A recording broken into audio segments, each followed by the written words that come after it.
হেই everyone, মাসি Dibendu Moni and you're watching youth education YouTube channel. হয়তো তোমরা প্রত্যেকেই জানো যে এই যে নোটিফিকেশন সেটা কিন্তু তোমাদের কাছে এসেছে তোমাদের যে অফিসিয়াল ওয়েবসাইট আছে WBSCVTর সেখানে, এবং সেই যে নোটিফিকেশন সেটাতে কি আছে বলছি। এবং তারপর যারা ওবিসি আছো তাদের কি করতে হবে, ওবিসি বাদ দিয়ে যারা জেনারেল আছো, SC আছো, ST আছো, তাদের কিন্তু এই যে রিভ্যালিডেশনের বিষয়টা আছে সেটা কিন্তু করতে হচ্ছে না। ওবিসি যারা আছো তাদের কিন্তু করতে হচ্ছে।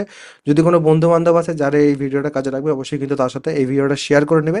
কি প্রসিডিওর আছে কিনা সেটা একটু ভালো করে কিন্তু আমি তোমাদের দেখিয়ে দিচ্ছি। কি কি করতে হবে অ্যাট প্রেজেন্ট সেটা একটু ভালো করে বুঝে নাও। মানে তোমরা জানো যে ক্যান্ডিডেট যারা আছো ITI বা পলিটেকনিকের, তোমরা অ্যাপ্লাই করেছো ওবিসির মধ্যে পড়া, তাদের কিন্তু 2 আগস্টের মধ্যে প্রথমত সাবকাস্ট যেটা সেটা কিন্তু তোমাদের আপডেট করে নিতে হবে। এবং যাদের 15/8/2024 এর আগের, অর্থাৎ 14/8 বা তোমাদের যে কোনো ডেটে তার আগে, ধরো কেউ 2023 সালে ওবিসি সার্টিফিকেট বানিয়েছো, তাদের প্রত্যেকেই কিন্তু তাদের যে ওবিসি সার্টিফিকেট সেটা কিন্তু রিভ্যালিডেট করতে হবে। নিজেদের সার্টিফিকেটগুলোকে রিভ্যালিডেট করতে হবে।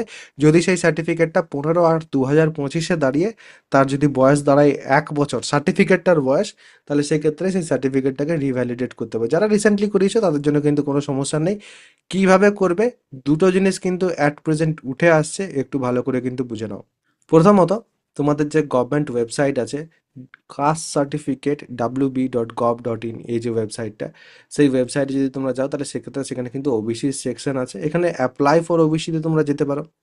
অ্যাপ্লাই ফর ওবিসির সেকশনে যদি যাও তাহলে সেক্ষেত্রে একটা কিন্তু ফর্ম পাবে। এই ফর্মের মধ্যে তোমরা কিন্তু তোমাদের ডিজিটালাইজড যে সার্টিফিকেট সেটা আশা করছি প্রায় প্রত্যেকেরই থাকবে, এবং সেখানে তোমাদের কিন্তু এন্টার সার্টিফিকেট নাম্বার, এখানে তোমরা সার্টিফিকেট নাম্বার যেটা সেটাই তোমাদের দেবে। আর তার সাথে ডেট অফ ইস্যু যেটা সেটা দিয়ে এখানে ভেরিফাই করবে, অ্যান্ড তারপরে এই যে ফর্মটা আছে সেটা ফিল করে পর সাবমিট করবে। এবারে এই সব কিছুর পর কিন্তু আমি স্টিল তোমাদের সাজেস্ট করব তোমাদের SDO অফিসে যাও, যে পরে তোমাদের ওখানে কী রকমভাবে সব কিছু হচ্ছে। কারণ অনেক স্টুডেন্ট বলছে তারা নাকি কালকে SDO অফিসে গেছিল এবং সেখান থেকে 1 সপ্তাহের মধ্যে তাদের এই রিভ্যালিডেশনটা হয়ে যাবে, সেটা কিন্তু বলা হয়েছে। তো অবশ্যই কিন্তু যে পরে তোমরা চেক করতে পারো, তারপর তোমাদের এই যে ফর্মটা আছে সেটা ফিল করবে, দেন সাবমিট করবে, সেই সব কিছু আছে। বাট SDO অফিস থেকেই কিন্তু তোমাদের যাবতীয় যা কিছু আছে সব কিছু কিন্তু ভালো করে বুঝিয়ে দেওয়া হবে। স্পেশালি তোমার সাব ডিভিশনে কি হচ্ছে, তোমার সাব ডিভিশনে কোন প্রসেসটাকে বেশি করে ভ্যালিডেশন দেওয়া হচ্ছে, সেগুলো কিন্তু সব তুমি তোমার সাব ডিভিশনের সাব ডিভিশনাল অফিসে যেয়ে পড়েই সব থেকে ভালো কিন্তু বুঝতে পারবে। তো এইভাবেই কিন্তু তোমাদের যে ভ্যালিডেশনের প্রসিডিওর আছে সেটা কিন্তু তোমরা করতে পারবে।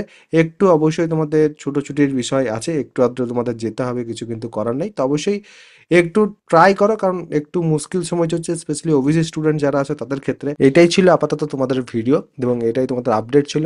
আমি ভাবছিলাম অনেকেই হয়তো রিভ্যালিডেশনের বিষয়টা একটু আধটু বুঝবে বা SDO অফিস এটসেট্রা যাবে, তার জন্য কিন্তু রিভ্যালিডেশনের যে বিষয়টা আছে সেটা কিন্তু লাস্ট ভিডিওতে আলোচনা করিনি।